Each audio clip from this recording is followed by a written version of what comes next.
Привет, любители и профессионалы! Сегодня, как обычно, у нас очень интересный ролик. Я покажу вам свой самый провальный заказ.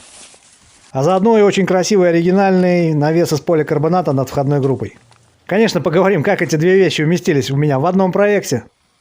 Обсудим известную для многих мастеров ситуацию, которую я называю «Кто последний, тот и папа». Конечно, коснемся темы конфликтов с заказчиком. А также введем на канале новую рубрику «Ударник соцтруда», в котором я буду отмечать наиболее понравившийся мне инструмент в конкретном проекте. В общем, будет много интересной информации и таймлапса. Мои слова не всегда, ребята, будут, правда, совпадать с картинкой, поэтому смотрим внимательно, не переключаемся. Погнали! Итак, начинаем рассказ. Самая распространенная ситуация – это когда жажда наживы есть, а здоровья уже не хватает. Именно это и произошло в моем случае, когда на картинке все оказалось легко и просто, а по факту оказалось довольно трудно, а самое главное – тяжело. Итак, друзья мои, история-то начинается с того, что я беру заказ на изготовление козырька над входной группой. При этом я 6 или 7 раз приезжаю на объект, беру с собой трубогиб, трубу для образца, и мы изгибаем ее и подгоняем на месте, так, чтобы была идентичной дуге из навеса, который строили до меня, и при этом не перекрывала капители, или как они называются, украшения на колоннах, что сделать было довольно непросто. Так вот, даже на моменте этих подгонок мне показали работу другого мастера, который изготавливал навес рядом под машину до меня, все его косяки и недочеты. И хотя исправить эти косяки, некоторые из них вернее, можно было буквально за пару минут, но мастер-то этого не сделал. Но негатив почему-то от всей этой ситуации полился практически в мою сторону. То есть вы понимаете, когда люди обжигаются на одном мастере, то ко второму предъявляют уже какие-то завышенные требования. К тому же дальше при установке навеса всплыли еще некоторые факты и ситуации, которые я и называю «Кто последний, тот и папа». Это когда все мастера уже практически, допустим, закончили свою работу по отделке, ты вешаешь козырек, и у вас не сходятся плоскости. И не виноват, но отвечать приходится тебе. То есть я показываю, что у меня по уровню все идеально, претензии должны быть не в мою сторону, но вот как-то порешать эту ситуацию, то есть вся нагрузка на тебя. Стены покрыли декоративной отделкой, ты в 2 миллиметрах варишь и зачищаешь, естественно, что-то попадает на эти стены, и опять получается, что виноват как бы в этом ты, хотя сварочные работы надо выполнять, наверное, первым делом, а потом уже покрывать стены декоративным составом, тем более таким нежным и привередливым, который боится любой пылинки. И это, ребят, все при том, что я пошел по своей технологии, которая заключается в том, чтобы изготовить козырек и накрыть его поликарбонатом на месте, вернее на рабочем своем месте, потом привести его полностью уже на объект и там аккуратно закрепить. То есть, если бы сварочные и покрасочные работы я производил бы на объекте конкретно, то, не знаю, наверное, мне вообще бы ничего не заплатили. Я забрызгивал там все краской, окалин, и оказался бы, скорее всего, еще в минусе. Либо самостоятельно пришлось бы переделывать фасад. В общем, ребята, хоть всплески негатива были небольшие, как бы можно сказать, что это были рабочие моменты, но все равно неприятно, сами понимаете. Поэтому в следующий раз я уже буду думать и обсуждать с заказчиком последовательность действий. Какой мастер за кем что делает. Это именно то, что касается темы «Кто последний, тот и папа». А вообще еще я для себя решил и сделал вывод, что если что-то делается вокруг лестницы или над лестницей, независимо, можно по ней там ходить или нет, то я сразу ввожу коэффициент повышающий 1. Не устраивая заказчика, разбегаемся. Так, ладно, что-то я немного отвлекся, давайте дальше. Мерки сняты, все понятно. Козырек получается у нас необычной формы, зигзагообразный. Сделано это было для того, чтобы как можно ниже опустить наш поликарбонат, потому что перепад по высоте крыльца получался 1,20 м.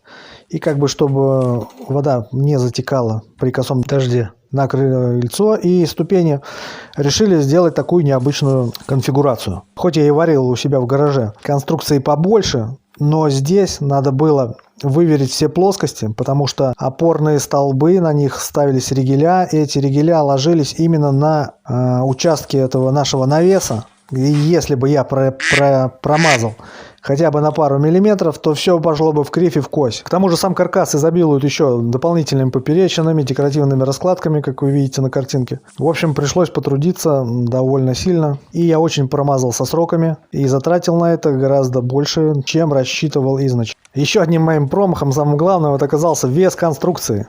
И когда мне понадобилось вытянуть его из мастерской для покраски и грунтовки, то оказалось, что сделать это я просто физически не... Поэтому пришлось прокладывать узкоколейку из трубы 40×60 и уже по ней выпихивать всю эту конструкцию. Ну а что касается декоративного узора, то собирал я его отдельно, на отдельной дуге, потом грунтовал, покрасил, потому что сделать это все в сборе практически невозможно, качественно.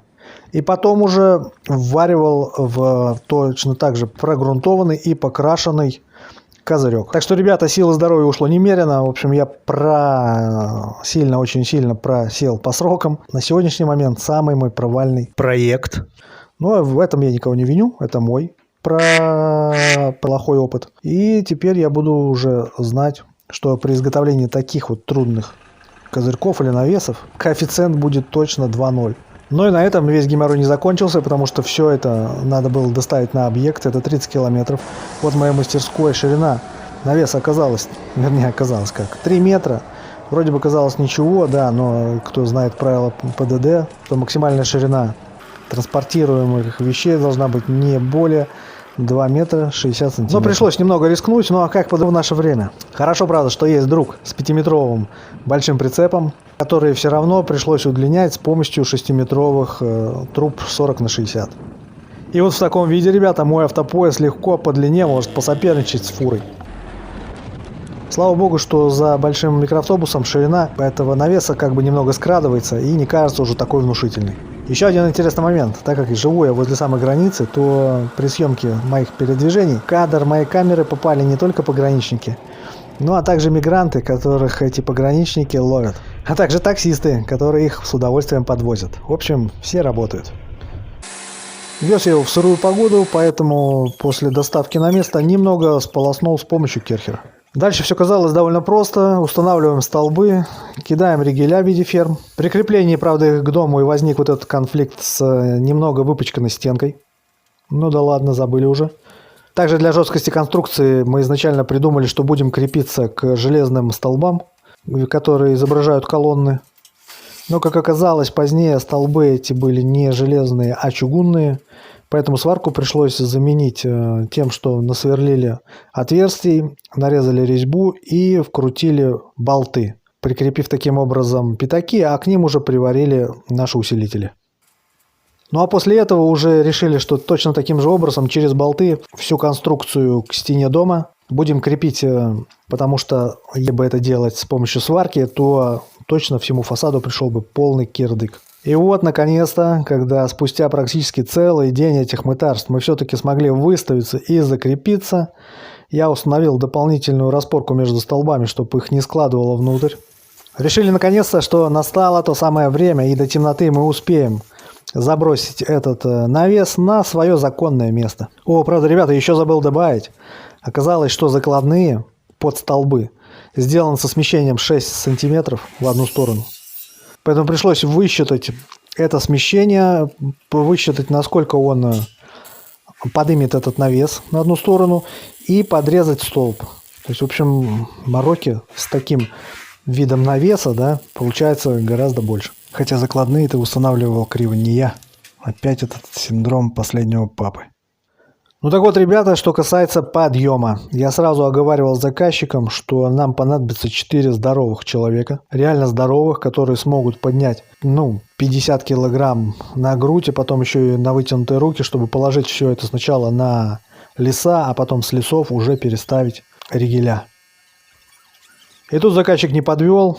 Пригласил парней, пышущих здоровьем. В общем, сделал это с запасом. Нас было 6 человек, поэтому... Скажем честно, мы как пушинку закинули этот навес. В общем, можно сказать, что эта часть оказалась самой легкой в изготовлении и установке навеса. Хотя изначально она казалась мне самой трудной, что это будет сделать довольно непросто, закинуть аккуратно все это на высоту более 3 метров. То есть здесь все прошло без эксцессов. Поэтому, выставив навес по уровню, прихватив на пару прихваток и привязав простой веревкой, чтобы он не улетел за ночь, мы разошлись спокойно отдыхать.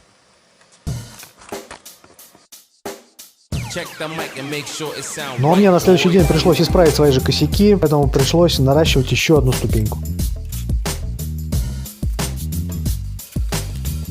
Места стыковки очень тщательно пальцем промазал автомобильным гравитексом. Потом прокрасил их и места, где приваривал навес к ригелям. Сначала с помощью грунта, а потом и краской. Немного пришлось повозиться со снятием пленки с поликарбоната, потому что в зоопарке вечером забыли ее сдернуть сразу. Поэтому пришлось применять 3-метровую трубу, чтобы все это содрать. И вот теперь уже можно говорить о том, что навес окончательно готов и смотрится бомбезно. Даже несмотря на то, что я очень сильно промазал с ценой, я доволен на все 100.